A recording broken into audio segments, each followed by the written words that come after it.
ini konon ada pangeran. Inggih. Nah ini pangerannya gimana ini? Maksudnya kok bisa sampai membuat Candi Agung yang menjadi situs nasional ya yang ada di sini, itu bagaimana?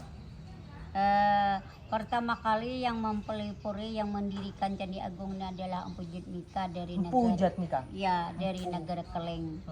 Nah, waktu dulu Sidin hendak mencari tanah yang berbau harum lawan hawa dingin. Nah, disitulah kena nantinya cinta damai bikin kerajaan. Nah, lalu berangkatlah Sidin keesokan harinya menyelusuri di mana ada ujung pulau, di situ Sidin singgah mengambil tanah sejengkal. Kalau nantinya tanah sejengkal itu nantinya berbau harum lawan hawa dingin, disitulah cinta damai. Nah, ringkas ceritanya ternyata di ujung tanah disinilah yang ditemukan tanah yang berbau harum tadi. Nah, lalu Sidin bikin percandian.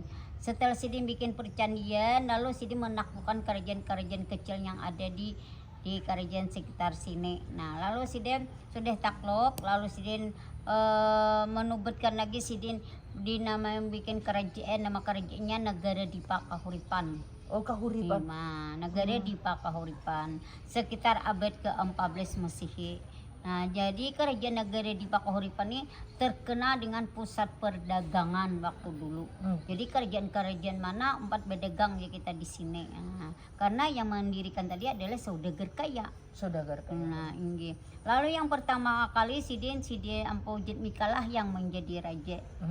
Nah, Empu Jatmika dibantu oleh anak Sidin namanya Patih Lambu Mangkurat sama Empu Mandistana. Dan dibantu oleh lagi patih-patih na empat. Patih na empat itu kita patih Pembelah Batong, patih Guruntung Manau, patih Guruntung Waloh, patih Perimbe Segera. Itu orang yang sakti-sakti. Nah, yang bentuk besar pengaruhnya dari kerajaan luar. Nah, jadi kerajaan di sini disegani oleh kerajaan-kerajaan luar. Nah, ringkas ceritanya lagi, lalu Empu Jatmika tadi jatuh sakit. Nah, berumanat kepada anak Sidin Patih Lambu Mangkurat sama Empu Mandistana kedebuli keturunan kita jadi raja. Kenapa jadi kedebuli? Karena kita nih hanya keturunan saudagar kaya. Nah, jadi kamu nantinya setelah ayahanda ini meninggal atau setelah ayahanda tiada, kamu harus mencari ratu dijadikan di kerajaan negara Dipa Kahuripan ini. Nah, karena waktu itu kepercayaan kepada dewa-dewa lalu memohon meninggallah Empu Jatmika tadi, lalu kan Patih Lambu Mangkurat bertapa di pusaran-pusaran laut, sedangkan Empu Mandistana bertapa di gunung-gunung di kayu-kayu besar, memohon kepada dewa untuk diturunkan di sini dijadikan ratu di kerajaan negara Dipa. Nah, lalu ringkas ceritanya 2 tahun sudah hendak mencari raja putri tadi. Lalu malamnya ada bersuara-suara dari ayahandanya, "Hai Patih Lambu Mangkurat, kamu jangan pulang dulu ke kerajaan negeri Dipa. Kamu harus bikin rakit karena menghilir di kita tuh. Nah, di situ nantinya ada pusaran laut, ada buih. Disitulah kena ratu yang kamu temukan yang dijadikan di sini." Nah, sesuai dengan mimpi, sesuai dengan suara ayahandanya tadi, lalu Sidin bikin rakit. Nah, bikin rakit itu dari 17 pohon gedang pisang, di ujung-ujungnya mayang maurai dan berpakaian di kita destar putih, mau dikaya orang berkain ihram lah, mau secara Islam gitu. Nah, lalu mungkin mengilir kayak pendeta-pendeta gitu ya. ya. Nah, kalau pendeta itu kan kain kuning, kain putih. Oh, kayak gitu. Nah, lalu sudah itu tadi dibikin, sudah itu lalu dari keserinya ditemukanlah Putri Junjung Buih ini di pusaran laut simpang 4 negara sana. Oh, di Kalsel juga. Nang tak masuk Kabupaten Kandangan, dan airnya itu mengalir di kita tuh ke Margasari, ke Marabahan sampai ke Kuin, ke Kerajaan Banjar. Nah, disitulah di sekarang ini dinamakan Tumpukan Banyu. Jadi kita bersatu dari barat, dari utara, dari selatan, di situ persatuan airnya. Nah, disitulah Putri Junjung Buih ditemukan. Lalu Sidin saling bicara, "Hai pemuda tampan ya, yang nang ratu yang bakal lebut nang pusaran air tadi, apa gerangan?" Jadi ya Patih Lambu Mangkurat, aku nih sudah 2 tahun untuk mencari raja putri, sudah juga kada ketemu karena sesuai dengan suara ayahanda kan kita tuh tamimpi itu lah mimpinya tuh antara tidur atau enggak kayak itu. Nah terus lalu aja Putri aja Patih Hamba Mangkurat maukah ikan ku jadikan ratu di kerajaan ko. Nah, jadi aja Putri Jumbuy mau haja tapi ada syaratnya. Nah, bikinkan lagundi itu sulindangnya kita disulam oleh 41 dayang yang perawan kada boleh yang bersuami, dan bikinkan aku mahligai tempat aku beris bedenden. Berdandan untuk Nah, sanggupkah? Sanggup. Lalu dijumputlah Ratu Putri Junjung Buih tadi dibuih raksasa, dibawalah ke sini. Nah, lalu dinubetkan kan jadi ratu. dinobatkan jadi ratu. Nggih. Luar biasa. Semoga nanti Santi bisa jadikan semangat untuk belajar untuk di sini. Nanti bagaimana untuk pertambahannya? Pangeran. Untuk pangerannya. Nah, ini untuk Santi juga ditemani sebagai beliau ketua PHDI di Kalimantan Selatan Provinsi. Jadi untuk minta penjelasan lagi untuk pangerannya tadi itu bagaimana? Pangerannya adalah Pangeran Suryanata. Nah, karena Putri Junjung Buih itu orang yang bijaksana, yang berwibawa, ratu banyak yang mau melamar-lamar Putri Junjung Buih. Tapi termasuk Patih Lampu Mangkurat pun hendak mempersunting Putri Junjung Buih, tapi ditolaknya oleh Putri Junjung Buih secara halus. Kenapa ditolak? Karena inya ada jatuh hati sudah. Nah, jatuh hati Putri Junjung Buih itu sama anak keponakan Sidin namanya Patmaraga Sukmaraga. Nah, Patmaraga Sukmaraga itu anak oleh Ampu Mendistana.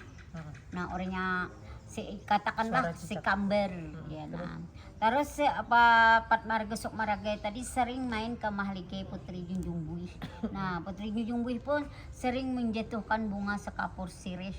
Nah, terus lalu kan karena rasa kecemburu Patih Lampu Mangkurat tadi, lalu kan bagaimana untuk menyingkirkan Patmaraga Sukmaraga, saya kira aku nih kawa mempersunting Putri Junjung Buih. Jadi putrinya ini jadi rebutan? Iya, rebutan antara kepanakan antara ya kita memarina orang nyebut desa Banjarnya sama anak kepanakan.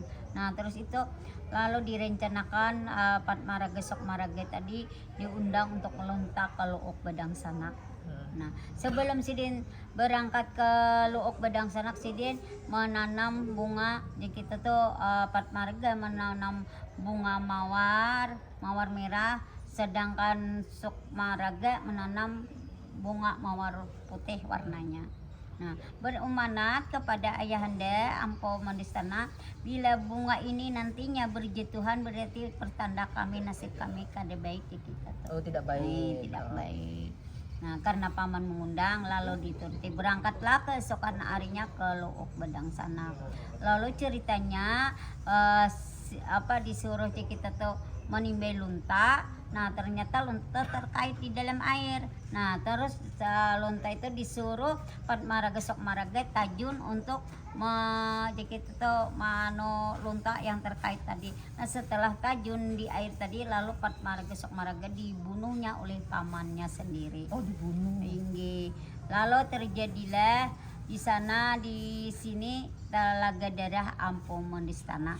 Terus lalu penasaran lagi Patih Lampu Mangkurat tadi, siapa gerang Putri Junjung Buih yang kamu jadikan suami? Dia Putri Junjung Buih, aku mau aja bersuami tapi anak angkat Gajah Mada Majapahit. Oh, Gajah Mada berarti kerajaan Majapahit itu ekspansi ke sini. Oke. Nah, terus itu Gajah Mada itu waktu dulu punya anak lagi, tapi kita tuh bagaimanakah jadi kadang-kadang punya anak lagi gitu. Lalu Sidin bertapa meminta kepada dua matahari supaya diturunkan bayi. Nah, anak laki-laki, bayi laki-laki. Terus itu lalu kan karena bayi itu kada kita tuh katakanlah Sidin tuh kada sempurna, mau tersembunyi lah ya. Nah, itu. Nah, jadi dua matahari jangan diapai kan kayak itu, apa adanya kayak itu, karena Gajah Mada ini rasa malu lalu kan disembunyikan. Nah, terus itu lalu ditanyakan oleh Patih Lampu Mangkurat, siapa gerangan yang kamu jadikan suami? Ya Putri Junjung Buih, aku mau aja kawin tapi anak angkat Gajah Mada Majapahit. Nah, tadi bayi tadi sudah besar sudah. Nah sudah besar karena Putri Junjung Buih ini tahu sukma Padmaraga yang berdua bading si kambar itu dijadikan satu rusuk kepada Dewa Mata, kepada Pangeran Soryanata. Pangeran Soryanata tuh awalnya nama Sidin Raden Putra sebelum menerima mahkota dari langit. Nah terus itu lalu diutuslah pengawal-pengawal sini berangkat untuk melamar Raden Putra ke Gajah Mada Majapahit. Nah, lalu diizinkan oleh Gajah Mada Majapahit, cuma ada ya Gajah Mada, anakku tuh tersembunyi, anakku tuh kan sempurna, kayak itu kisahnya. Kan hanya diberi kasih pertapaan. Nah, terus ya jadi Putri Junjung Buih biar aja apa adanya. Yang penting aku diizinkan kawin sama Pangeran Soryanata atau Raden Putra tadi. Nah terus dijemput, diizinkan, lalu berangkatlah kita tuh menuju ke kerajaan negeri di Pakahuripan ini. Nah sebelum Sidin sampai ke kerajaan negeri di Pakahuripan ini, lalu terdamparlah kapal layar Sidin di Pulau Kambang. Nah di Pulau Kambang, lalu kan Raden Putra mendengar suara dari naga Putri Junjung Buih menyuruh Tajun ke laut tadi untuk berdudus. Nah terus itu jadi banyak pengawal-pengawal melarang Raden Putra jangan tajun kisahnya ke dalam laut tadi, dalam air tadi. Nah karena nanti ya lalu berumanat lagi Putra Jang tadi, bila aku nantinya kada muncul 2 hari 2 malam ambil sesajen ke kerajaan negeri di Pakahuripan. Oh sesajen. Sebelum 2 hari 2 malam lalu muncullah Sidin di atas gung sirabut seperti pangeran, tampan orangnya, sakti, mandraguna. Lalu kan sebelum Sidin melangkah ke sini, lalu ada bersuara oleh Dewa Matahari. Hai Raden Putra, kamu jangan melangkah dulu, ambil mahkota dari koja kita tuh dari Dewa Matahari, mahkota. Nah lalu mulai saat itulah nama Sidin dinamai Pangeran Soryanata. Nah Surya itu adalah matahari, Nata itu adalah raja orang yang sakti. Nah terus ini kita tuh hiburan lah orang nyambut karasmen ke behere. Nah lalu tahta dan kerajaan di sini diserahkan sama Pangeran Soryanata. Nah, oleh Putri Junjung Buih kan tadi Putri Junjung Buih kan jadi ratunya. Lalu kan karena Sidin kawin dengan Pangeran Soryanata tadi, lalu diserahkan lah tahta dan kerajaan di sini sama suami Sidin Pangeran Soryanata. Sampai betapakah? Nah, terus lalu sini Pangeran Soryanata tuh orang yang bijaksana, yang beribawa, disegani oleh kerajaan-kerajaan luar. Nah, sudah itu lalu Sidin punya anak 2, Raden Suragangsa dan Raden Suryawangsa. Besar sudah kawa dia kita tuh kawa memimpin kerajaan negeri di Pakahuripan ini. Lalu ujar Sidin betapa di situ. Nah itu kan ada pertapaan Pangeran Soryanata. Nah, waktu betapa itu dada Sidin tuh besar 7 asta, orangnya dada 7 asta. Nah waktu Sidin tuh anak nak pindah alam ke alam gaib tadi. Lalu Sidin disitulah gaibnya Pangeran Soryanata. Nah di pertapaan situ. Lalu sekarang ini dinamai jurang menjengkali bilah atau mengilani bilah. Nah cuma bilah itu Allahu a'lam juga, tawakkaltu 'ala Allah. Bilah itu kalau kita jengkali bisa lebih, bisa pas dan bisa berkurang itu. Nah. Luar biasa. Terima kasih untuk Bu.